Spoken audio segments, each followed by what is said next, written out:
So basic maintenance of a Stihl brush cutter is to ensure that the gearbox is lubricated. After 25 hours of operation, you should check that there is lubrication in the gearbox.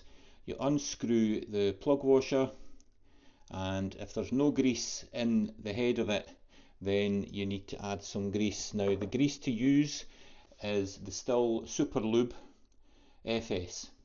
It's a screw thread, so you unscrew it and it will screw into the head quite easily, like so. And once it's screwed in, you add 5 grams and no more. Adding too much can have a detrimental effect to the machine. You don't overfill it. Once you've done that, you replace the plug washer